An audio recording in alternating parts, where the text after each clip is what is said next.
High family, সবাই কেমন আছো? আশা করে সবাই ভালো আছো। আমি শান্তলি বাবু, তোমরা দেখছো শান্তলি বাবু ব্লগ। বাবুল ভাইজান নিয়ে এর আগে আমি ভিডিও বানিয়েছিলাম, তো দেখেছো ভিডিওটা, যেটা আমার গাড়িটা ঘোরাতে হ্যান্ডেলের প্রেসার আসছিল। তো সেটা তো আমি খুলে রেখে দিয়েছি, ফাইনালি স্টকটাই লাগিয়ে নিয়েছি। এরকম স্টকটাই বেস্ট গাইস। ওই বাবুল ভাইজারটা লাগানোর পর থেকে না আমার গাড়িটা মনে ছিল যে যখন আমি গাড়িটা ঘোরাচ্ছিলাম হ্যান্ডেলে প্রেসার আসছিল, কোনো জায়গায় ঘোরাতে পারছিলাম না, কিন্তু এই স্টক ভাইজারটা লাগানোর পর থেকে গাইস এই জিনিসটা আর ফেস করিনি। এটার প্রবলেম হয়, যে তেল টাইটি আছে এটার প্রবলেম হয়, তো ফাইনালি এটাকে স্টকে রাখবো। তাই এটা আর জীবনে কোনোদিন নড়বে না, যেটা গজে যায় তারা লুজ হয়ে যায় নড়ে।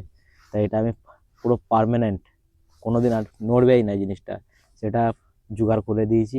স্টকটাই বেস্ট গাইস, যেটা আমি বাবুল বাজারটার কথা আমি বলেছিলাম, স্টকটাই বেস্ট। এই যে দেখতে পাচ্ছ এটাকে, স্টকটাই বেস্ট। এটা না হ্যান্ডেলে কোনো প্রেসার আসছে ঘোরাতে গিয়ে, না কোনো কিছু প্রেসার আসছে, না কোনো কিছু ফোর্স লাগছে। সামনে দিয়েও লাগছিল যে ফোর্স লাগছে একটা, কিন্তু স্টকটাই আমি লাগিয়ে নিয়েছি ফাইনালি। আর তোমাদেরকে যেটা আমি বলেছিলাম যে নামটা লিখবো, এখন নামটা লেখা হয়নি। নামটা এখান থেকে আমি তুলে দিয়েছি, নামটা লেখা হয়নি। তা ভাবছি যে এইখান থেকে সাইড দিয়ে নামটা লেখাবো, এই দু সাইডে নামটা লেখাবো। এই মিডিলের নামটা লেখাবো না, মিডিলে শুধু এই 07টা লেখাবো, আর বাদ বাকি সাইডে যেটা থাকবে সাইডে শুধু আমি চ্যানেলের নামটা লেখাবো। আজকে যাব, তো এই লুকটাই দেখতে পারো স্টকে, স্টকের লুকটাই বেস্ট লাগছে। তা আমার মতো বলে যে নিজের গাড়িকে খারাপ করার থেকে না করাই ভালো গাইস। আবার নিজের টাকা, ওটা আমি সাজেস্ট করবো না যে বাবুল ভাইজার লাগাতে। লুক ইনহ্যান্স করবে, কিন্তু তোমার পারফরমেন্সের দিক থেকে প্রবলেম দেখা দেবে।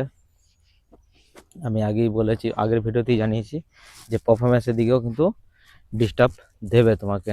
তাই বলছি যে স্টক জিনিস নিয়ে কিন্তু কিছু খোলাফেরা করবে না, যেটা আমি বলতে চাইছি। আর যারা ভাবো যে টপ অ্যান্ড যারা বাড়াতে চাও, তো গাইস অনেকে দেখবে যে এই যে চেনের যে সকেটগুলো আছে সেগুলোকে খুলে দিয়ে টপ অ্যান্ড বাড়ায়, যেটা টপ অ্যান্ড বাড়বে, ঠিক আছে, কিন্তু এই জিনিসটা করবে না। তোমার ইঞ্জিনে ফল্ট আসতে পারে। তোমার এই যে ইঞ্জিনটা আছে না, ইঞ্জিনের পুরো ইঞ্জিনটা 12টা বেজে যাবে। তা গাড়ি নিয়ে কোনো কিছু মডিফাই করবে না, বিশেষ করে এইসব জিনিস তো চেঞ্জই করবে না কারো ভিডিও দেখে কিংবা কারো কথা শুনে।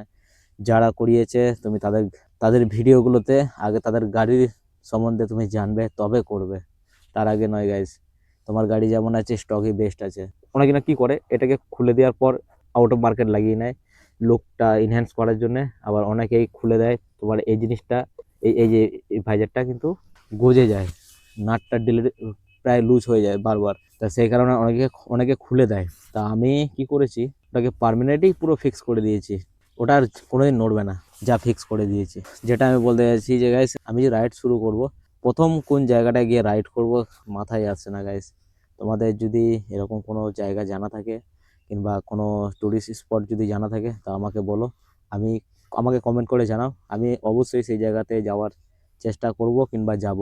হয়তো সঙ্গে সঙ্গে হয়তো যেতে পারবো না, তোমরা যখনই কমেন্ট করো তখন হয়তো যেতে পারবো না, তার কিছুদিন পর হলেও কিন্তু আমি সেই জায়গাতে প্রথম রাইড আমার শুরু করব। ইচ্ছা আছে প্রথমে অল ইন্ডিয়া কভার করব, তারপরে ইন্টারন্যাশনাল যেসব ট্রিপ হয় তারপরে সেগুলো করব। আগে অল ইন্ডিয়া ঘুরবো, অল ইন্ডিয়া ট্রিপ করবো, তারপরে ইন্টারন্যাশনাল ট্রিপ করব, বাইক নিয়ে করব। তাই এইগুলো ছিল কিছু ইনফরমেশন। নামটা লিখিয়ে নিয়ে আসি, নামটা নেই গাইজ, খারাপ লাগছে মনের মধ্যে, কিরকম একটা লাগছে গাড়িটা যে নামটা ছিল গাইজ সে নামটা নেই এখন, সেটা খুব খারাপ লাগছে। তা সেই কারণে আগে নামটা লিখিয়ে নিয়ে আসি। আর তোমাদেরকে তো আমি বললাম যে প্রথম রাইড কোথা থেকে করব মাথায় আসছে না, আর কোন জায়গা থেকে স্টার্ট করব সেটাও বুঝতে পারছি। তোমাদের যদি এরকম প্লেস যদি জানা থাকে তোমরা কমেন্টে আমাকে অবশ্যই জানাবে। আর যেটা আমি বলতে চাইছি, গাড়ি গাইস স্টকে থাকতে দাও, কোনো আউট অফ মার্কেট কোনো জিনিস লাগিও না। তোমার যদি যদি বলো ক্র্যাশ গার্ড লাগাবো, ক্র্যাশ গার্ড তুমি লাগাতে পারো, ওটা কোনো অসুবিধা নেই, কিন্তু এইটা জিনিসটা খেয়াল রাখবে যে যদি গাড়ি জোর যদি পড়ে, ইম্প্যাক্ট কিন্তু ইঞ্জিনেও আসতে পারে। কেন, ইঞ্জিনের নাটের সাথে কিন্তু ক্র্যাশ গার্ডটা অ্যাটাচ থাকে, ওটার সাথে কিন্তু ফিটিং করা থাকবে। ক্র্যাশ গার্ড যখন লাগাবে না সেটা একটু খেয়াল খেয়াল করে লাগাবে। যেটা তোমার রেডিয়েটার গার্ড যেটা আছে শুধু সেটাকে ফিটিং করাবো। আর যদি ট্রিপে যখন যাব আমি তো ক্র্যাশ গার্ড লাগিয়ে নেবো লংটা, তো না যেটা এই এই এই পজিশনে যেটা আছে, এই পজিশনে যেটাকে কভার করে সেটাকে ভেবেছি লাগিয়ে নেবো শুধু ট্যুরে যখন যাব। আদার্স কিন্তু খুলে দেবো আমি, এটা যখন ট্যুরিং করবো তখনই আমি লাগাবো ক্র্যাশ গার্ডটা, তার আগে কিন্তু খুলে দেবো আমি, কেন বেশি ওয়েট আমি রাখবো না। আর আমি শর্ট ভিডিওতে যেটা বানিয়েছিলাম সকালবেলাতেই, তো সেটাতে আমি বলেছি যে একে কিন্তু মিনি সুপার বাইকই বলতে পারো। কেন, পুরো সুপার বাইকের মতনই লুক দেয়, সুপার বাইকের মতনই পোস্টার আছে, অ্যাগ্রেসিভ পোস্টার সুপার বাইকের মতনই। কিন্তু এর নিজে 155 সিসি হয়েও কিন্তু ভালো ভালো গাড়িকেও কিন্তু টক্কর দেয়। তা সেই কারণে বলছি একে মিনি সুপার বাইকই বলতে পারো। যদি নর্মাল বাইক হতো তাহলে কিন্তু এ ভালো ভালো গাড়িকেও কিন্তু টক্কর দিতে পারতো না, কিন্তু আচ্ছা আচ্ছা গাড়িকে টক্কর দিয়ে দেয়। ইনিশিয়ালও ভালোই খতরনাক পাওয়ার আছে, টপ এন্ডেও কিন্তু ভালোই খতরনাক আছে, ভালো ভালো গাড়িকে তোমার টেক্কা দেয় এ। কিন্তু এটাকে মিনি সুপার বাইক বলাও ভুল হবে না, আমি বারবার এই কথাটা বলছি, একে মিনি সুপার বাইকই বলতে পারো। তো আদার্স এই এর তো তোমরা লুক জানো এর বিষয় নিয়ে, আর কি বলবো গাইস। সবাই তোমাকে তাকাবে এই গাড়ি নিয়ে গেলে, সবাই তোমাকে দেখবে, যেদিকে যাও তুমি সবাই তাকাবে। একটা জিনিস আমি বুঝতে পারি না গাইস, এই এই গাড়িটা আমি যখনই নিয়ে যাই, সে আমাকে চিনুক কিংবা না চিনুক, কিন্তু ভাই জলে প্রচুর, সে জলে গালাগাল দেয় ভাই, কি বলবো, গালাগাল দিয়ে দেয় মাঝে সাঝে, যেটি খারাপ লাগে যে না নিজের পরিশ্রমের টাকায় কিনেছি, তার সত্ত্বেও কিন্তু এইসব কথা শুনতে হচ্ছে, খারাপ লাগে। তো ওগুলোকে সাইড রেখে আগে নামটা লিখিয়ে নিয়ে আসি, তারপর তোমাদেরকে দেখাচ্ছি লোকটা কেমন দেখাচ্ছে। চ্যানেল নামটা আগে লিখে নিয়ে আসি, আগে ছিল গ্রিন কালারে, এখন কিন্তু লিখবো হোয়াইট কালারে, কোনো গ্রিন প্রিন্ট দেবো না, হোয়াইট কালারেই লিখবো। আর যাই আগে তাহলে নামটা লিখে নিয়ে আসি, তারপর তোমাদেরকে দেখাচ্ছি। এখনকার জন্য রাখছি, এসে আবার ব্লগটা বানাবো নামটা লিখিয়ে নিয়ে এসে। তো গাইস যেমনটা বলেছিলাম সেটা তো হলো না, কি বলবো গাইস, বেকার তেলটা পুড়িয়ে গেলাম।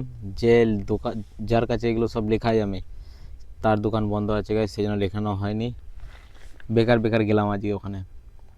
এর আগেও গিয়েছিলাম, এর আগেও বন্ধ পেয়েছি, আজকেও গিয়েছিলাম, আজকেও বন্ধ পেয়েছি, তাই ভেবেছি কিছুদিন পরেই লেখাবো গাইস। কিন্তু নামটা লেখা নেই তো, কিন্তু জোশটা লাগছে না খুব একটা, মনের ভেতরে কিরকম একটা, কী বলবো, তার ফিলিংসটা বোঝার চেষ্টা করো। যেটা একটা চ্যানেলের নাম লেখা ছিল আমার গাড়ি ভাইজারের উপরে, সেইটাকে তুলে দিয়ে নতুন করে যখন নামটা লেখাবার ইচ্ছা হলো, তো গাইস কি বলবো, সেটা তো লিখতেই পাচ্ছি না। কেন, যার দোকানে আমি এসব লেখাই কিংবা যে সব লেখে, কিন্তু সে তার দোকান পুরো টোটালটাই বন্ধ, বন্ধ করে দিয়ে সে দেশে গেছে, সে ফিরে আসবে তারপর নয় লাগাবো। কিন্তু এই গাড়ির আর লুক নিয়ে আর কি বলবো, আর কি ডিটেলস নিয়ে এই ভিডিও বানাবো।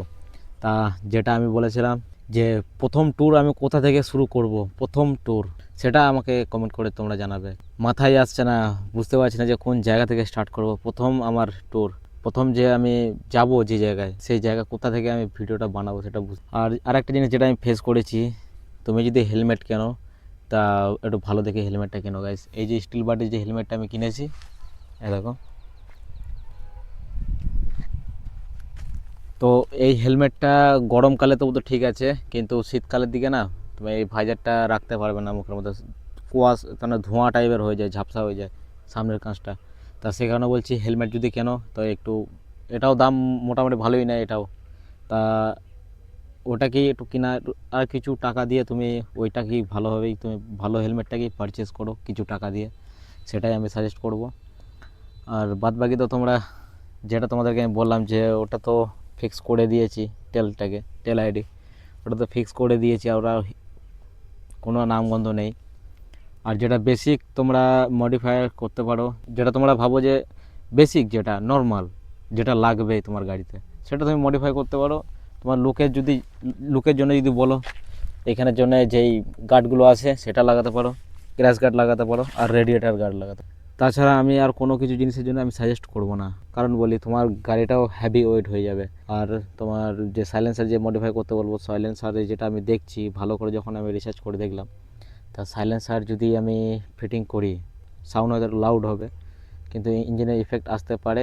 তা সেই কারণে আমি সাইলেন্সারে কিছু মডিফাই করাবো না গাইস, শুধু রেডিয়েটার গার্ড আর ক্র্যাশ গার্ডটাই লাগাবো। আর যেটা প্যাডক স্ট্যান্ড লাগাবার জন্য যে এই যে এখানে যেটা ফিটিং হয় লোকগুলো, সেটাকে ফিটিং করাবো। আদার্স কিন্তু আর কোনো জিনিসই আমি গাড়িতে আর কোনো কিছু ফিটিং করবো না, গাড়ি যেমন স্টক আছে সেরকম স্টকে থাকবে, শুধু রেডিয়েটার গার্ড, ক্র্যাশ গার্ডটা আর যেই প্যাডক স্ট্যান্ড তোলার জন্য যেই অ্যাক্সেসরিজগুলো লাগে সেগুলোকেই আমি লাগাবো, আর কোনো কিছু ফিটিং করবো না গাড়ি। এটা আমি ভেবে রেখেছি। গরমে তো তোমরা জানো যে গরমকাল আসছে, এবার R15 কী করে চিন্তা করে, এবার প্রচুর পরিমাণে হিট, এই জায়গাটা থেকে আগুন বেরোবে, আগুন আগুন। গরমকালে এলে তোমরা চেষ্টা করবে যে R15 যেন ধীরে চালাবে না।